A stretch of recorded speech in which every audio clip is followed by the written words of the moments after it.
Halo sobat semua, kembali bersama Mr. Klik dan di video ini kita akan membahas tentang reaksi kimia. Tentu kita akan membahas lebih detail tentang perubahan kimia, reaksi kimia dan jenis reaksi kimia. Pada saat kelas 7, kalian telah mempelajari bab mengenai zat dan perubahannya. Masih ingatkah kalian tentang perbedaan antara perubahan fisika dan perubahan kimia? Di video ini kita akan bahas lebih lanjut terutama reaksi kimia.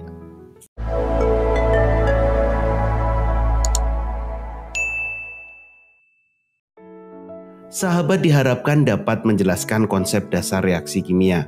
Yang kedua, mengidentifikasi perbedaan perubahan fisika dan perubahan kimia. Yang ketiga adalah mengenal jenis-jenis reaksi kimia.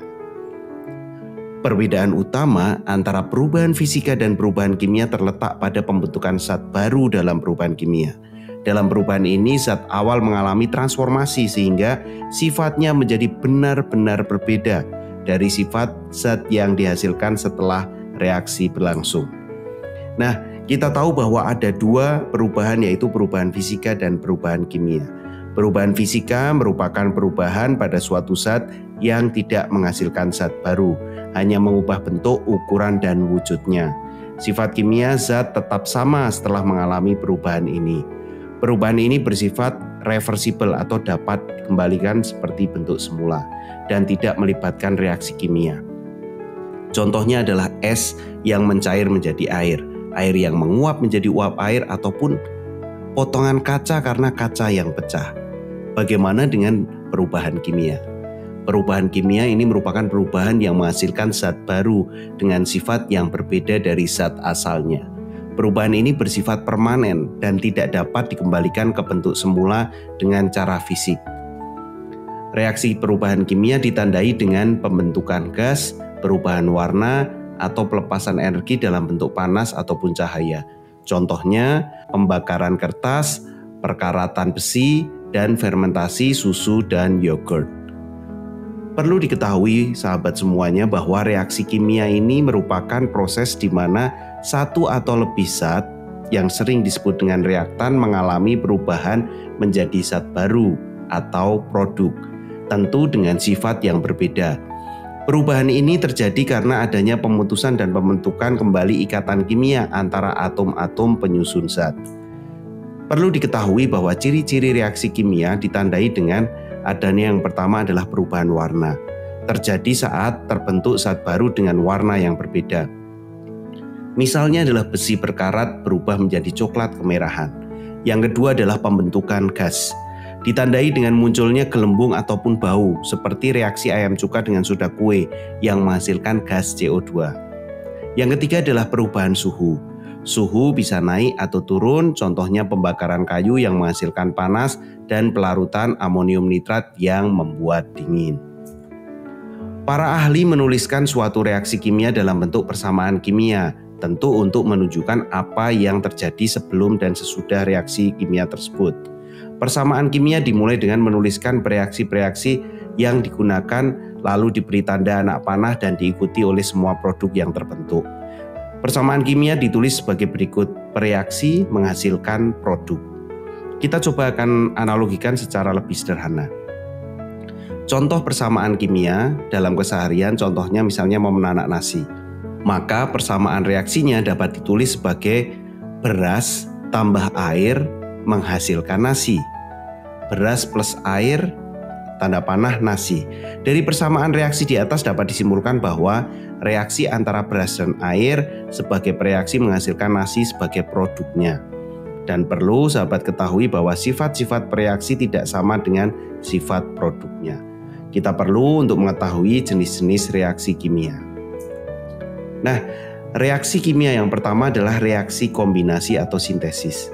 Reaksi ini melibatkan lebih dari satu zat bereaksi yang tergabung untuk membentuk produk yang merupakan gabungan dari kedua zat bereaksi. Dengan rumus umumnya adalah A plus B menghasilkan AB. Contohnya adalah garam dapur yang kita konsumsi juga terbentuk dari unsur-unsur penyusunnya melalui reaksi kombinasi. Natrium ditambah gelas klorin menghasilkan natrium klorida, yaitu garam dapur. Yang kedua adalah reaksi penguraian. Reaksi penguraian adalah kebalikan dari reaksi kombinasi, yaitu suatu zat ataupun senyawa yang lebih kompleks atau lebih besar diuraikan menjadi zat-zat baru yang lebih sederhana. Bentuk persamaan reaksi penguraian secara umum adalah AB itu diuraikan A plus B. Contohnya, reaksi penguraian air menjadi gas hidrogen dan gas oksigen. 2H2O yang berupa gas menghasilkan 2H2 gas juga plus O2 gas di sana. Selanjutnya adalah reaksi pembakaran. Reaksi ini selalu melibatkan nyala api yang menghasilkan oksigen akibat pelepasan energi panas secara cepat. Reaksi ini terjadi saat kita menggunakan api untuk memasak, juga dalam proses pembakaran mesin kendaraan bermotor. Semua reaksi ini membutuhkan oksigen. Perbedaannya hanyalah jenis zat yang dibakar. Selanjutnya adalah reaksi penggantian tunggal. Reaksi ini memiliki dua reaksi yang salah satunya adalah unsur pengganti atau reaksi lain, sehingga dihasilkan unsur dan senyawa baru sebagai produk reaksi. Contoh reaksi penggantian tunggal yaitu reaksi antara paku yang terbuat dari besi yang ditempatkan ke dalam larutan tembaga sulfat. Reaksi yang selanjutnya adalah reaksi pertukaran ganda. Reaksi yang digunakan dalam percobaan di samping yaitu larutan timbal nitrat. Ketika kalium iodida dituangkan ke dalam timbal 2 nitrat, maka terlihat warna kuning yang menunjukkan terbentuknya larutan timbal. Sekarang saatnya untuk uji pemahaman sahabat tentang reaksi kimia. Soal nomor 1. Kayu yang terbakar hingga menjadi abu merupakan contoh dari perubahan kimia. Soal nomor 2. Es mencair menjadi air termasuk perubahan fisika. Soal nomor 3. Timbulnya gas dalam suatu reaksi menunjukkan adanya reaksi. Soal nomor 4. Reaksi fotosintesis pada tumbuhan menghasilkan oksigen. Soal nomor 5. Reaksi pembakaran termasuk jenis reaksi oksidasi.